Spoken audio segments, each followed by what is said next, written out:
Ce n'est pas une leçon d'histoire de l'art. Ce n'est pas un guide. Ce sont des confidences. Des mots laissés sur un banc de musée par un homme un peu à côté qui regarde les tableaux comme on regarde des souvenirs. Bienvenue dans Confidences muséales, un podcast de Fabrice Roy. Des récits sensibles, un peu de travers, où chaque mot cherche la lumière. Avant que Jean-Sébastien ne commence, il faut vous dire une chose. Vous n'allez pas voir le tableau, parce que parfois, regarder avec les yeux, ça empêche d'écouter. Alors, laissez vos paupières tranquilles, et si vraiment vous voulez le voir, on vous le montrera à la fin, mais ce ne sera peut-être plus tout à fait le même. Je ne sais plus trop comment j'ai atterri à Carcassonne ce matin-là.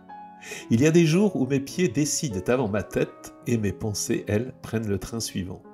Je crois que j'avais vu une photo du tableau quelque part dans un vieux livre de salle d'attente entre deux pages qui collaient. Et j'avais noté les premiers pas, Georges Lauger, 1883, Musée des Beaux-Arts de Carcassonne. Alors j'y suis allé, comme on part saluer un souvenir avant qu'il ne s'efface. Le train depuis Montreuil en passant par la gare Montparnasse a ronronné tout le long, m'offrant sa gamme de grises et de vitres sales. À Narbonne, un vieux monsieur m'a parlé d'oies sauvages et de vin blanc. J'ai hoché la tête, sans savoir si c'était une bénédiction ou un avertissement. Puis, Carcassonne, la gare minuscule, le ciel lavé, la cité au loin, posée comme un jouet d'enfant qu'un géant aurait oublié. Le musée est un drôle d'endroit, situé dans la Bastide Saint-Louis. Calme, frais, presque désuet. Là, dans une salle où l'air sent la cire et le temps, j'ai vu le tableau de Lauger, les premiers pas. J'ai voulu lire le cartel, mais mes lunettes, elles, regardaient ailleurs. Alors, j'ai fait confiance à mes paupières, et tout s'est arrêté. Une scène de campagne, un marais tendre, quelques arbres qui se mirent dans l'eau, et au milieu, un petit miracle d'humanité. Un enfant, vacillant, fragile. À gauche, une femme assise, la mère, probablement, les bras ouverts, un fichu rouge au front. À droite, un homme au chapeau de paille, le père sans doute, courbé comme une prière. Derrière, une jeune femme un peu en retrait, tenant une houe, témoin silencieuse de la scène. Et l'enfant, minuscule, jupon rouge, bonnet blanc, un pas suspendu. Tout le tableau respire doucement. Les verts s'y mêlent au beige, le ciel s'y déplie sans fracas. On croirait presque entendre le vent passer dans les herbes. Un pain, quelques pommes tombées, un vêtement jeté au sol, autant de traces d'une vie qu'on n'a pas posée pour être peinte, mais simplement parce qu'elle est là. On devine une odeur de terre tiède, de linge séché au vent, le genre d'odeur qui vous dit bonjour sans vous connaître. Georges Lauger, un nom que personne ne retient plus et pourtant, quel regard! Né en 1853, mort en 1937, fils de peintre, élève de Pils et de Lehmann à l'école des Beaux-Arts de Paris.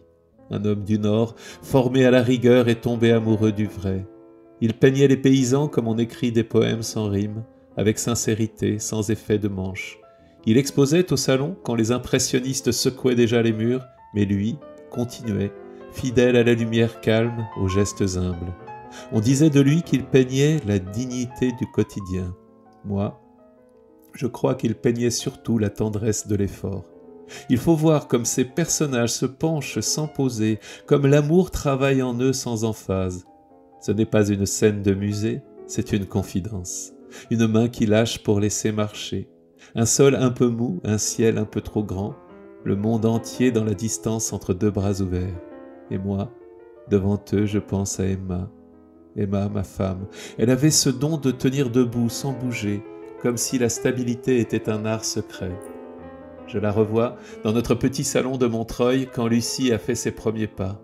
Elle portait ce vieux pull couleur d'avoine, celui qu'elle appelait mon chandail de victoire. Elle disait qu'il portait chance. Ce jour-là, il avait raison. La lumière venait du balcon, le carrelage était froid et moi, j'avais peur qu'elle tombe. Pas Emma, non, Lucie. Quoique, parfois, j'avais peur qu'Emma tombe aussi, de fatigue, de vie, d'amour. Lucie, ce matin-là, s'était dressée toute seule, 1 an, peut-être plus, les bras en l'air, l'équilibre hésitant, un sourire de conquérante. Elle a avancé 1 fois, puis 2, Et le monde s'est agrandi de 30 centimètres. Emma a ri, moi j'ai pleuré évidemment, mais en faisant semblant de chercher mon mouchoir. C'était une victoire minuscule, mais la seule guerre que j'ai vraiment gagnée. Depuis, j'ai gardé cette habitude. Quand je vois un enfant marcher, je respire moins fort, comme si je craignais que le souffle du monde ne le renverse. Devant la toile de l'auger, j'ai eu le même réflexe. Je me suis retenu de bouger. L'enfant allait tomber, peut-être, ou pas. Mais je voulais qu'il réussisse, qu'il découvre lui aussi ce moment précis où le sol ne suffit plus et où pourtant il nous porte. Il y a dans cette peinture quelque chose d'universel et de terriblement intime. Le premier pas, c'est le début du détachement. C'est la preuve qu'on n'a plus besoin d'être tenu et donc la promesse d'une séparation. C'est beau et ça fait mal, comme tous les commencements. L'auger, lui, l'a compris. Il peint l'amour dans le geste de celui qui s'efface. Je me suis assis devant le tableau longtemps. Le gardien a fini par s'approcher, croyant que je dormais. Je lui ai dit « Non, je ne dors pas. » Je me souviens. Il m'a laissé tranquille comme on laisse un vieux monsieur parler à ses fantômes. Dans ma tête, la voix d'Emma me murmurait « Regarde bien, Jean-Seb, tout commence par un déséquilibre. » Et celle de Lucie, enfant, « Encore, encore !»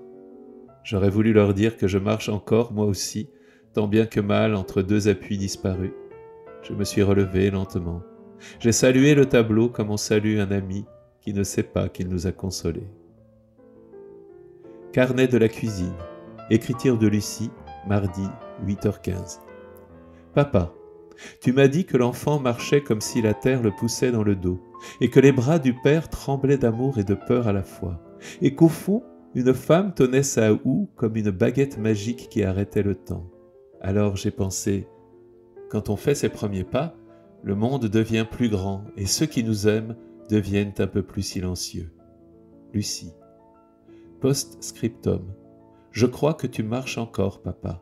Mais maintenant, c'est moi qui te tends les bras, au cas où tu trébuches.